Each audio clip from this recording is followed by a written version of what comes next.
పంపిస్తాను తమ్ముడేలు చూస్తే ఇక లక్షల్లో చూసుడు లేదు. ఇలా సీరియస్ సమస్య పైన ఎవరైనా మాట్లాడుతూ చూస్తాడా వీళ్ళ తలా పాపం తలా పెడతాడు. ఏం చెప్తాం మనం? ఇక న్యూస్ పేపర్స్ చదివే విద్యార్థుల సంఖ్య చాలా తక్కువ ఉంటుంది కదా సార్, చాలా తక్కువ మందే న్యూస్ పేపర్స్ ఫాలో అవుతూ ఉంటారు. యూపీ గవర్నమెంట్ ఒక సంచలన నిర్ణయం తీసుకుంది సార్. యూపీ గవర్నమెంట్ స్కూల్స్లో కంపల్సరీగా న్యూస్ పేపర్స్ వెళ్ళాలి, స్టూడెంట్స్ చదవాలి అని చెప్పి. సార్ తెలుగు రాష్ట్రాల్లో కూడా ఇది అమలు చేస్తే బాగుంటుంది అంటారు. ఒక జర్నలిస్ట్ ప్రొఫెసర్గా మీ అభిప్రాయం ఏంటి సార్? మేము కూడా చిన్నప్పుడు నేను సింగరేణి కాలేజ్ హై స్కూల్ మందమరంలో 10th దాకా చదివాను. ప్రతిరోజు మాకు న్యూస్ ఉండే. సో ఆ రోజుల్లో మాకు పేపర్లు కూడా వచ్చేది కాదు ఇంటికి. నేను 8కు బెల్లంపల్లిలో ఉండేవాళ్ళం మేము. స్కూల్ బస్లో మందమరి అని పక్క ఊరు, ఒక హాఫ్ అన్ అవర్ 40 minutes పడుతుంది. సో మేము 7:05కు వార్తలు వచ్చేవి. ఆ వార్తలు విని, టీవీ లేదు ఆ రోజుల్లో, పేపర్లు కూడా లేవు, ఇంటికి రావు. ఆ వార్తలు రాసుకొని వెళ్ళి న్యూస్లో ఎక్కువసార్లు వారంలో 2 రోజులు 3 రోజులు నేనే చదివాను న్యూస్. డెఫినెట్గా నాకు అప్పటి నుంచి ఆ ఇంట్రెస్ట్ ఇప్పటికీ కూడా నేను ఈ స్థాయిలో జర్నలిస్ట్ ఉండడానికి కారణమైంది. సో డెఫినెట్గా న్యూస్ చదవాలి, న్యూస్ పేపర్ చదవడం మంచిది. కానీ న్యూస్ పేపర్లు ఇప్పుడు చదివితే ఏమొస్తాయి? ఇప్పుడు తెలంగాణలో ఇవాళ పేపర్ చదివారు అనుకుందాం, ఏం చదవాలి? లాగుల్లో తొండలు పంపిస్తా, మంత్రి పలా నాయకుడు హెచ్చరిక, పేగులు బెడకేసుకుంటా ముఖ్యమంత్రి హెచ్చరిక, తోడు తీస్తా కేసీఆర్ హెచ్చరిక. ఇవి చదివితే పిల్లలు ఏం భాష నేర్చుకుంటారు చెప్పండి? ఇవే కదా. మీకు ఆంధ్రప్రదేశ్ పేపర్లు చంద్రబాబు జగన్ హెచ్చరిక, జగన్ అని టీడీపీ హెచ్చరిక. ఇవి చదివితే పిల్లలు ఇక చెడిపోరా చెప్పండి? నాకు అర్థం కాదు. పత్రికల్లో ఏముంటున్నాయి అనేది కూడా పాయింట్ కదా.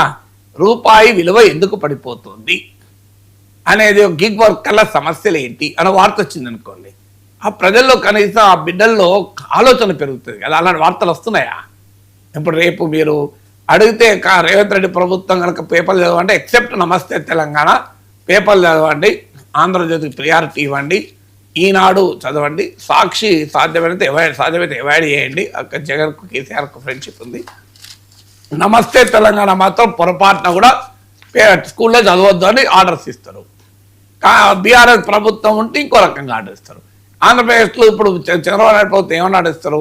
ఈనాడు జ్యోతి చదవండి, సాక్షి అవాయిడ్ చేయండి అని ఇస్తారా? ఇలా సాక్షి కూడా చదవండి చంద్రబాబు నాయుడు ప్రభుత్వం ఆర్డర్స్ ఇస్తుందా? జగన్ అధికారంలో ఉంటే ఆ 2 పత్రికలు తప్ప మీరు ఏమన్నా చదవండి అంటే ఏమన్నా మిగిలిన సాక్షి కూడా చదవండి. మీరు కనుక జగన్ ముఖ్యమంత్రిగా ఉన్నప్పుడు పేపర్లు చదవండి అంటే సాక్షి చదవండి రోజు అని కనుక ఆర్డర్ వచ్చేది. అంగీకరించుదామా? ఐడియల్ సిచ్యువేషన్ లేదు. మార్క్ ట్వెయిన్ అనే యొక్క క్రిటిక్ అంటాడు, if you do not read newspapers you are ill informed, if you read newspapers you are misinformed అంటాడు. పేపర్లు చదవకపోతే సమాచారం తెలియదు, పేపర్లు చదివితే ఉన్న మైండ్ చెడిపోతుంది, వక్రీకరించబడుతుంది. ఇది కదా పరిస్థితి. అందుకే మీరు గమనించండి, ప్రపంచవ్యాప్తంగా స్టడీస్ ఏం చెప్తున్నాయి? పేపర్లు చదివే వాళ్ళు తగ్గిపోతున్నారు, వార్తలు చూసేవాళ్ళు, టీవీలో వార్తలు చూసేవాళ్ళు తగ్గిపోతున్నారు, వెబ్సైట్లో వార్తలు చదివేవాళ్ళు కూడా తగ్గిపోతున్నారు. అందుకే ఇవాళ బిగ్గెస్ట్ సోర్స్ ఆఫ్ న్యూస్ ఏంటంటే యూట్యూబ్ ఎమర్జ్ అయింది. యూట్యూబ్లో అంతా కరెక్ట్ వస్తున్నాయని అనడం లేదు, కనీసం ఇక్కడ ఏంటంటే వాడికి కావాల్సింది వాడు చూసుకుంటారు వాళ్ళు. ఇక్కడ ఇప్పుడు నేను ఈనాడులో నేను ఏం చదవాలో ఈనాడులో ఉండదు కదా. ఈనాడులో ఉన్నా నేను చదవాలి, సాక్షులు ఉన్నా నేను చదవాలి, ఆంధ్రప్రదేశ్ ఉన్నా నేను చదవాలి. నాకు లేదు అధికారం. యూట్యూబ్లో ఏవైతే నాకు అవసరం ఉన్నది నేను చూసుకుంటాను, నాకు నచ్చని చూసుకోను. ఆ ఫెసిలిటీ ఉన్నది కనుక వాళ్ళు జనం ఇవాళ న్యూస్ కొరకు కూడా ఇలా మోర్ దెన్ 50% యూట్యూబ్ పైన ఆధారపడుతున్నారని లేటెస్ట్ స్టడీ చెప్తున్నాయి. అందుకే మీకు ఆస్కార్ లాంటి అవార్డులు కూడా టీవీలో వదిలేసి యూట్యూబ్లోకి వచ్చేస్తున్నాయి. సో లెట్ us అండర్స్టాండ్, పత్రికలు చదవడం మంచి ఆలోచన, మీడియా లిటరసీ అంటారు దాన్ని.